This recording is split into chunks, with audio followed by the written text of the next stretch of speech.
आज 14 एप्रिलच्या निमित्ताने 13ला आपण या फोटो एक्झिबिशनचं उद्घाटन केले. आपण मिलिंदजी बोललात की त्यांचं शेतीतलं काम, त्यांचं इकॉनॉमीमधलं काम, त्याचबरोबर त्यांचं वॉटर मॅनेजमेंटमधलं काम. म्हणजे फार कमी जणांना माहीत असेल की हिराकूड डॅम म्हणजे भारतातला सर्वात मोठा डॅम, ही संकल्पना डॉक्टर बाबासाहेब आंबेडकरांची होती. आणि he work for it. He was the first irrigation minister of Maharashtra. He was not the law minister. First law, he was not the first law minister. He was the first irrigation minister of India. आणि त्यांनी उत्तर भारतामधली जेवढी धरणं आहेत, म्हणजे ती धरणं बांधल्यानंतर असं काहीतरी अथांग सागर पसरलं असं वाटतं. ती सगळी धरणं बांधली आहेत, म्हणजे बांधली आहेत, त्यांनी नाही बांधली, पण ती जी मूळ संकल्पना ही डॉक्टर बाबासाहेब आंबेडकरांनी काढली. त्यामुळे ही वॉज म्हणजे जसं कोलंबिया विद्यापीठात ज्याचे ते विद्यार्थी होते, आणि Columbia university is considered to be one of the best of the world in the world. तिथे असं म्हटलं जातं की त्यांच्या इतका हुशार विद्यार्थी अजून आलेला नाही या विद्यापीठात, आणि याच्या पुढे कधी येईल हे सांगता येईल. इतका त्यांचा गुणगौरव आजही पश्चिमात्य देशांमध्ये. पण तेवढा सन्मान या देशात डॉक्टर बाबासाहेब आंबेडकरांना दिला जातो की नाही, हा प्रश्नचिन्ह माझ्या मनात काय असतं. खरं तर आपल्याला फार कमी माहिती आहे कामगारांसाठी त्यांनी दिलेलं योगदान. रविवारची सुट्टी कोणी दिली? कामगारांनी 8च तास काम केलं पाहिजे, हे कोणी दिलं? बायकांसाठी काम करत असताना मॅटर्निटी लिव्ह मिळाली पाहिजे, कोणी दिलं? असे वेगवेगळे विषय आहेत ज्याला स्पर्श डॉक्टर बाबासाहेब आंबेडकर करू. अगदी स्पष्टपणाने सांगायचं तर इथल्या 90% माणसांना जेव्हा जनावरासारखं जगावं लागत होतं, त्याला माणसापर्यंत जगता आलं पाहिजे, ही लढाई पहिल्यांदा या देशामध्ये जर सुरू कोणी केली असेल तर ती महात्मा फुलेंनी सुरू केली. पण त्याचा पुढे तो गाडा रेडण्याचं काम डॉक्टर बाबासाहेब आंबेडकरांनी. आणि म्हणून फुलेंना आपला कायम गुरु मानणारे डॉक्टर बाबासाहेब. कारण का या दोघांकडनं प्रेरणा घेण्यासारखं खूप काही. नेमका दोघांचे 11 आणि 13 ना, 11 आणि 14 हे बाबासाहेब आंबेडकरांच्या लढाया म्हटलं की माणूस पुढच्या काही काळामध्ये विचार पण करू शकणार नाही की असा एक काळ होता की माणसाला पाणी पण पिता येत नाही. म्हणजे आजच्या काळात सुद्धा तरुण पोरांना जर आपण सांगितलं की अरे आजपासून सुमारे 100 वर्षापूर्वी माणसाला पाणी पिऊ देत नव्हते, आणि त्याच्यासाठी म्हणजे शस्त्र घेऊन लढाई लढावी लागली, आणि तेव्हा कुठे महाडच्या तळ्यावरती बाबासाहेब पोचले. हे तुम्हालाही माहीत नसेल की रात्री ज्या घरात ते राहिले होते त्या घरावरती हल्ला झाला की बाबासाहेबांनी घराच्या बाहेर पडू नये. आणि तेव्हाचे तिथले नगराध्यक्ष होते टिपणीस, सुभानाना टिपणीस, त्यांच्या बायकोनी त्यांनी आणि त्यांच्या नातेवाईकांनी बंदुका काढल्या, आणि समोर उभे जे होते एका विशिष्ट समुदायाचे लोक होते, त्या सगळ्यांना पळवण्याचं काम त्या 4-5 जणांनी केलं. आणि तो 4ही सिखेपी. म्हणजे ह्याचा इतिहासच वेगळा आहे. मंदिरामध्ये प्रवेश नाकारला जात होता म्हणून ते स्वतः काळाराम मंदिरात गेले. तो आता एक मूर्ख, तो काय त्याचं नाव, संभाजी भिडे, तो पोंक्षे आहे, शरद पोंक्षे. म्हणजे म्हणून पण त्यांना समजला नाही. अरे तुझ्या वजनाच्या काही लाखपट पुस्तकं त्या बाबासाहेबांनी वाचली रे, काय ते म्हणून तो बाबांना साहेबांना समजवणार. म्हणजे ज्या म्हणून चातुर्वर्ण्य जन्माला घातलं. खरं तर मी नेहमी महिलांना सांगेन की कोणी मनुस्मृती वाचू नका, महिलांनी वाचा. याला सर्वात घाणेरडं वाक्य आहे की स्त्री ही उपभोगाची वस्तू आहे, म्हणजे तिला वापरा आणि फेकून द्या. आणि बाबासाहेब आंबेडकर हे प्रचंड स्त्रीवादी होते, प्रचंड स्त्रीवादी. म्हणजे बाबासाहेब असते तर कदाचित त्यांचं हिंदू कोड जर तेव्हा पास झालं असतं, त्यांना पाहिजे होतं तसं, तर जो 50% इस्टेटीचा वाटा नंतर मिळाला तो 1952 सालीच मिळाला असता. आणि ते काय जात धर्म वगैरे मानत नव्हते, आणि त्यामुळेच त्यांच्यातला माणूस जिवंत होता. जसं त्यांनी सांगितलं की 2 वर्ष 11 महिने 18 दिवसामध्ये त्यांनी अख्खं संविधान दिलं. ते संविधान लिहिताना त्यांनी सगळ्या धर्माची पुस्तकं वाचली.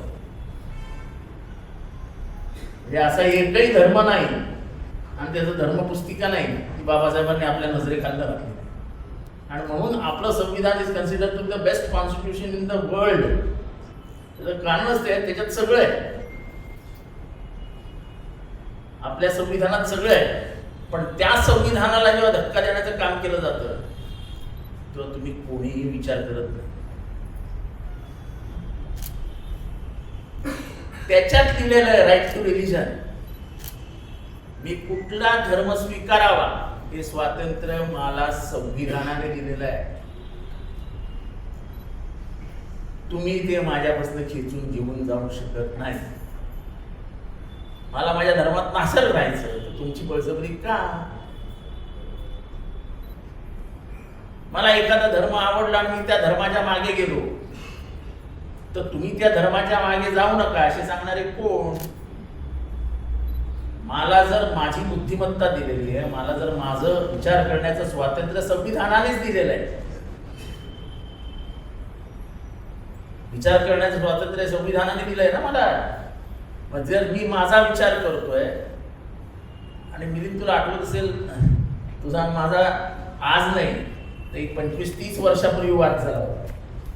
आपल्या शाळेमधल्या फादरला मारला होता आणि तेव्हा मी म्हटलं होतं if you can come and hit my principle what kind of religion are we following. आणि तेव्हा तुम्हाला बोललो होतं असं कसं काय बोलतो तू. तुला अरे ही कुठली जबरदस्ती आहे.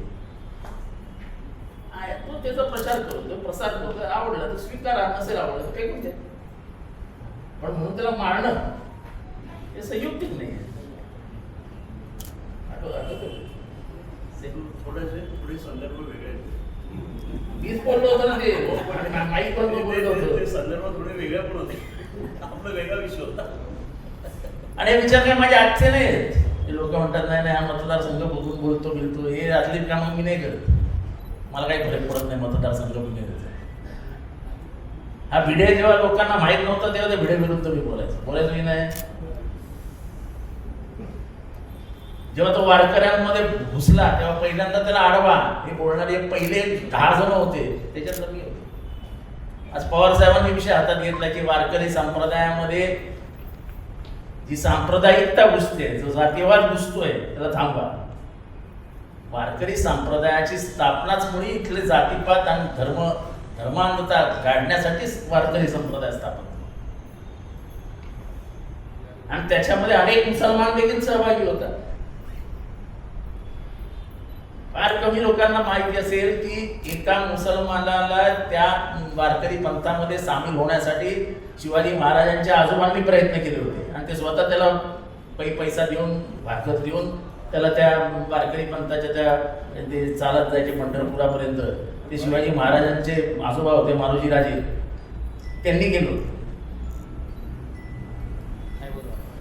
हा महाराष्ट्राचा इतिहास आहे. आणि वारकरी संप्रदाय स्थापन होत असताना त्या संत महात्म्यांनी ज्यांनी त्याच्यामध्ये सहभाग घेतला, ज्यांनी त्याच्यात विचार पुरवले, त्या सगळ्यांचा छळ झाला ना. चोकोबाचा छळ झाला, संत नरहरीचा छळ झाला, गोरागुंबाराचा छळ झाला, सावता माळ्याचा छळ झाला, तुकारामाचा छळ झाला. मग कशाला छळ झाला यांचा? का छळ झाला? कोणी छळ केला? हा विचाराचा मागचा पूर्ण गाभा डॉक्टर बाबासाहेब आंबेडकरांच्या संविधानातून बाहेर पडतो. माणसाला माणूस म्हणून जगता आलं पाहिजे हे तुमचं संविधान तुम्हाला सांगतं. तेच बदलण्याची भूमिका जर भारतात येणार असेल आणि तुम्ही जर उभे राहिले नाही तर परत एकदा जर 500,000 वर्ष मागे ठेवले. त्यामुळे हे फोटो एक्झिबिशन बघत असताना काही काही फोटो बघून खरंतर म्हणजे ते पहिल्यांदा 1920 साली किती 21 वर्ष 30 वर्षाचे तेव्हा शाहू महाराजांनी त्यांच्याकडे बघून सांगितलं होतं, जेव्हा कोल्हापूरच्या जवळ पहिल्यांदा दलितांचं संमेलन झालेलं, मागासवर्गीयांचं संमेलन झालेलं, तुम्हाला तुमचा आवाज मिळाला. शाहू महाराजांनी म्हणजे ह्या देशामध्ये हिरा पारखणारी पण एक टोळी होती. बडोद्याचे गायकवाड महाराज असतील, कोल्हापूरचे शाहू महाराज होते असतील, त्यांनी बाबासाहेब आंबेडकरांना असं पारखलं. 11वीला मिळालेले मार्क आणि त्याच्यानंतर त्यांचं शैक्षणिक प्रगती बघून कोल्हापूर संस्थानाचे मालक शाहू महाराज मुंबईत शोधायला आले की कोण आहे पोरगा, आणि दुसऱ्या माळ्यावरचे त्यांच्या चाळीतल्या घरात स्वतः चालत गेले. आणि रमा म्हणजे रमाईने त्यांना चहा पाजला आणि डॉक्टर बाबासाहेब आंबेडकरांबरोबर बसून त्यांनी चहा प्यायला. आणि तिथनं डॉक्टर बाबासाहेब आंबेडकरांची त्यांची आणि गायकवाड महाराजांची जे काही समर्थन मिळालं त्याच्यात त्यांची तुफान प्रगती झाली. मला सांगा भारतात एवढ्या डिग्री कोणाच्या हातात आहेत? खरं तर मनोज आपल्या वतीने एक मोठा त्यांच्या डिग्र्यांचा बोर्ड लावला. म्हणजे मी नेहमी, तू पण कधी नागपूर विमानतळावर गेलास की विमानतळावरनं जेव्हा आपण चेकिंग काय सिक्युरिटी चेक बाहेर करून बाहेर आलो की समोरच त्यांच्या डिग्रीजचा बोर्ड. या डिग्र्या वाचता वाचता माणूस परेशान होतोय. Sociology, history, political science, economics सगळ्यामध्ये PhD. आणि ती पण इथनं तिथनं नाही, Columbia university, London school of economics. म्हणजे काय अवाका असेल. पण माझं आजही मत आहे की भारतीयांनी जेवढा न्याय डॉक्टर बाबासाहेब आंबेडकरांना द्यायला पाहिजे होता तेवढा काय भारतीयांनी दिला नाही. दिल्लीच्या त्या कुठल्या इंडिया गेट जवळ 4 कुठले तरी तरुण जातात, डॉक्टर बाबासाहेब आंबेडकर मुर्दाबाद आणि संविधान जाळतात, त्यांच्यावर खटलाही दाखल होत नाही. ही जर भारताची परिस्थिती असेल तर वाईट आहे. ज्या संविधानावरती हात ठेवून आपण शपथा घेतो ते संविधान जाळण्याचं काम हे देशद्रोहाचं काम आहे. तो देशद्रोह जर हा देश चालवून घेणार असेल कशाला जातो? त्यामुळे हा बोर्ड कसा तयार करायचा ह्याचा विचार आपण जरूर करूया. कारण का ज्या माणसाला तुम्ही वर्गात बसू दिला नाही, किती जणांना माहिती आहे की डॉक्टर बाबासाहेब आंबेडकरांना शाळेत बसूच दिलं नव्हतं, त्यांना वर्गात येऊच दिलं नव्हतं, ते वर्गाच्या बाहेर बसून शिकायचे.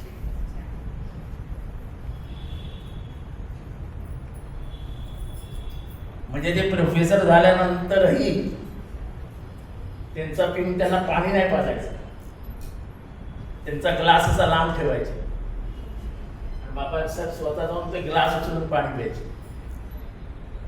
ही परिस्थिती बघितलेली माणसं आहे ती. डॉक्टर बाबासाहेब आंबेडकर तुमचं आमचं सोडून द्या.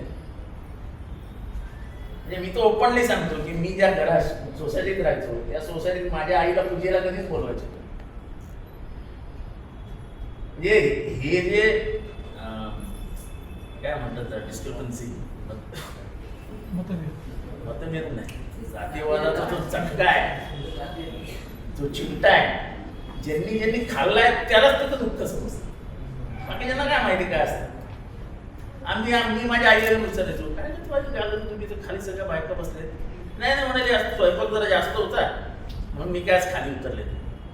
जसं जसं मी मोठा होत गेलो तसं तसं मला समजायला लागलं की आपल्याला का बोलतो. पण ही जी हृदयावरची जखम आहे ती आयुष्यभर जाणार नाही, आयुष्यभर जाणार नाही. आणि म्हणून जातीवादाविरुद्ध मी काय इतका जोरात बोलतो तर त्याचं कारण डॉक्टर बाबासाहेब आंबेडकरांना आलेलं शिक्षण नाही तर माझ्या घरात घडलेला प्रसंग आहे. मी विधानसभेच्या पटलावरती बोललो, अनेक आमदाराच्या तोंडात बोटं घालून बघित होते की मी जात पात धर्म बिर्म मानत नाही, माझी पोरगी मी ख्रिश्चनाच्या घरात दिली. आणि माझं आजही मत आहे की तुम्हाला जात आणि धर्माच्या भिंती पाडायच्या असतील तर इंटर रिलिजियस आणि इंटरकास्ट मॅरेज झालेच पाहिजे. रोटी आणि बेटीचा जोपर्यंत व्यवहार जाती आणि धार्मिकेच्यात होत नाही तोपर्यंत धर्म आणि जातीच्या भिंती पडूच शकत नाही. आपण इतके विचार म्हणजे जसं तुम्हीच बोलला की आजकालचा समाज बोलतच नाही. म्हणजे मला आश्चर्य वाटतं की इंदिरा गांधींनी इमर्जन्सी लाईन लावली, त्या इंदिरा गांधी विरुद्ध बोलायला कोण कोण होते? देवानंद, शबाना आझमीचे वडील कैफी आझमी, आयश जोहर, म्हणजे अख्खी फिल्म इंडस्ट्री ही इंदिरा गांधींच्या विरोधात गेली होती. आणि आताचे नट, तुम्ही पेरू खाल्लात तर कसा खाल्लात? काय प्रश्न? आंबा, पेरू, फणस, कलिंगड जे काय असेल काय प्रश्न आहे? इतकं ग्लोरिफिकेशन हे या देशाला घातक आहे. आपल्या इंटरनॅशनल पॉलिसीज विषयी आपण बोलतच नाही की इस्रायल गिळत असलेला भूभाग हा त्याच्या बापाचा नाही, हा भूभाग त्यांचा नाही, हे सांगण्याचं काम भारताने स्वातंत्र्याच्या आधी केलेलं आहे. आणि त्याची भूमिका भारताने स्वातंत्र्य मिळाल्यानंतर आजपर्यंत कायम ठेवली आहे. इस्रायलची भूमी ही पॅलेस्टाईनचीच भूमी आहे, इस्रायलची भूमीच नाही. हे भारताने UN मध्ये मांडलंय. आपण आपलं म्हणजे विदेश नीतीच बदल. इराण जो तुमचा माझा सर्वात जवळचा मित्र होता, अडचणीच्या परिस्थितीमध्ये तुम्हाला जेव्हा डॉलर्स नव्हते तुमच्या खिशात तेव्हा तुमचे पैसे तुम्ही आम्हाला द्या, आम्ही तुम्हाला पेट्रोल जे काही तुकडवले ते देतो, तुम्ही अजिबात काळजी करू नका, ते सांगणारा देश होता इराण.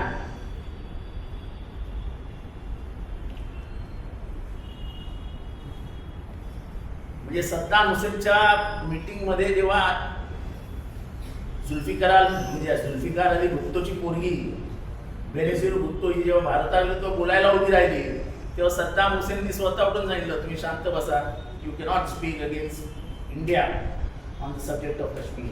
इथे चालला हे मैत्रीचे संबंध या भारताने जोपासले होते. आणि म्हणून भारताने जेव्हा आंतरराष्ट्रीय कुठलाही एखादा तिढा उभा राहिला की भारताला नेहमी महत्वाचं स्थान दिलं जायचं.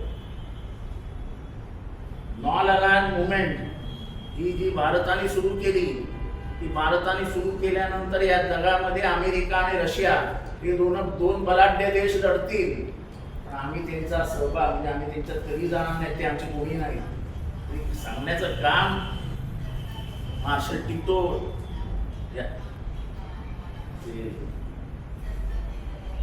नाव नाही आठवत, स्वतः नेहरू असे 6-7 जणांनी मिळून ती काढली नॉन अलायन्स मुवमेंटची मुवमेंट त्यांच्याशी.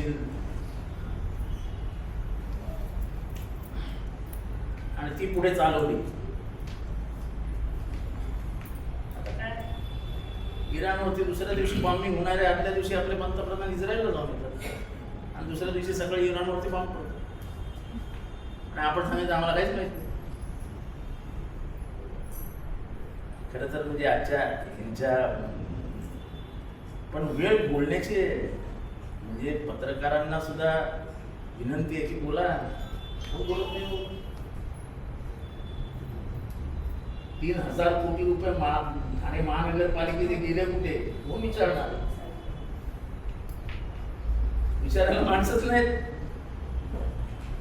आमच्या घरी पाणी येत नाही, अहो रस्ते खराब झालेत, अहो मग ते तुम्हीच देता ना. सर्वात वाईट या माणसाचं काय वाटतं, त्या माणसाने पहिल्यांदा सांगितलेलं जेव्हा मतदानाचा अधिकार दिला की तुमची मतं विकू नका. डॉक्टर बाबासाहेब आंबेडकरांनी अतिशय स्पष्ट शब्दात सांगितलेलं तुमची मतं विकू नका, गरिबीत दिवस काढा पण कशाचेही पैसे घेऊ नका.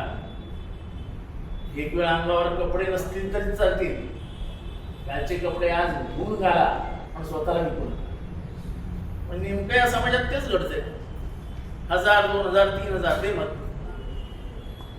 लोक लाईन लावून मतं घेतात, पैसे घेतात. ह्याच्या आधी तुम्हाला दिलेला अधिकार. इंग्लंडमध्ये आणि अमेरिकेला महिलांना मतदान मिळवण्यासाठी 300 वर्ष लागली. 300 वर्ष संघर्ष करावा लागला, तेव्हा पुढे महिलांना मतदानाचा अधिकार मिळाला. हा भारत हा पहिला देश आहे इथे ज्या दिवशी संविधान आलं त्या दिवशी महिलांना मतदानाचा अधिकार आला. आणि आमच्या महिला 1,500 रुपये लाडकी बहीण मिळाली तरी मत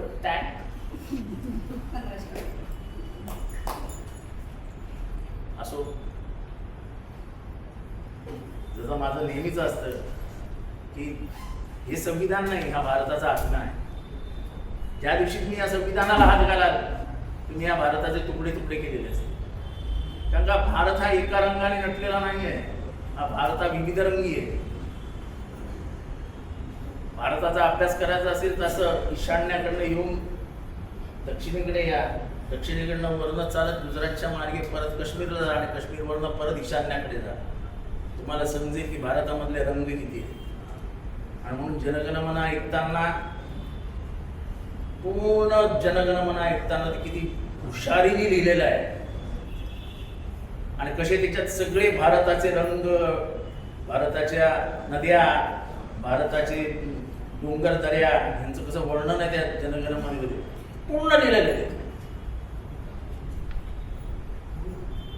काय दुर्दैव आहे की गोव्याला बीजेपीचाच मुख्यमंत्री, तिथे मुख्यमंत्री सांगतो की गोमांसावरती आम्ही सबसिडी देऊ, स्वस्तात देऊ, बाजूला महाराष्ट्र गोमांस खाणाऱ्याला मारूनच टाकतो. या देशात आणायचा कायदा तुमचा पक्ष आहे ना, तुम्ही एक कायदा आणा ना तुमचा सपक्ष ज्या ज्या देशावर राज्यात आहेत तिथे सगळीकडे एक कायदा आणा. तुम्ही सांगा ना केरळामध्ये निवडणूक लढवत आहे की आम्ही केरळामध्ये निवडणूक जिंकलो तर गोमांसावरती बंदी आणू, सांगा. सांगा तामिळनाडूमध्ये पण. मग काय सांगत नाही तुम्ही? का गोव्यामध्ये सांगत नाही तुम्ही गोमांसावर बंदी आणू? ती नेमकी महाराष्ट्रातच का हवी असते तुम्हाला? हे प्रश्न विचारले की लोक असे त्या काय जिल्ह्याला काही प्रश्न विचारतो, अरे काय बरोबर आहे काय, काय काय बरोबर आहे काय, बरोबर काय. कोणाला काय खायचंय, कोणाला काय प्यायचंय पिऊ द्या ना, तुमच्या बापाचं काय जातंय.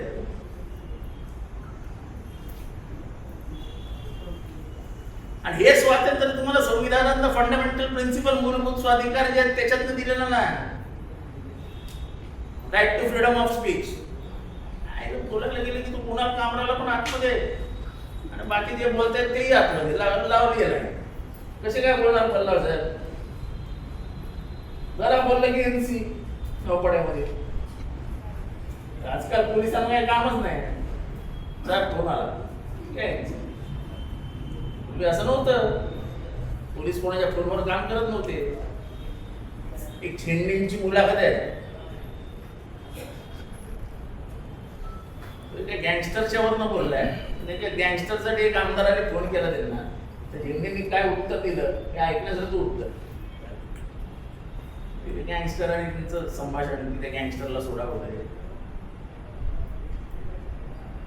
आजकाल म्हणजे काय काय मुली पोलीस स्टेशनला फोन केला की एनसी दाखल ना, जाच ना पडताळणी काय नाही, झाली एनसी दाखल. त्याला माझ्यापासून 10 फुटावर असलेल्या बाईंनी माझ्यावरती 500 काय 354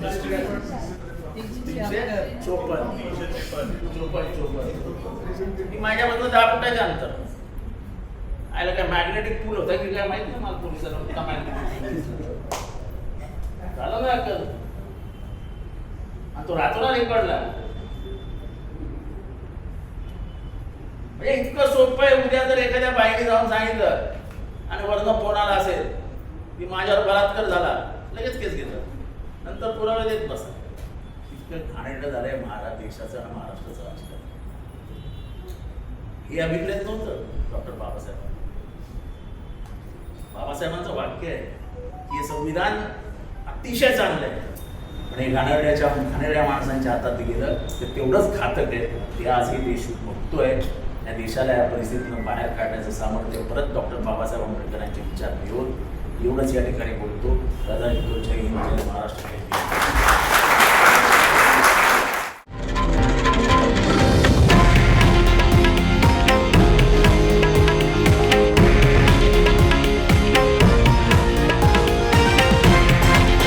हे आहे देशातील नंबर 1 न्यूज नेटवर्क आणि आपण पाहत आहात TV9 मराठी, एकमेव.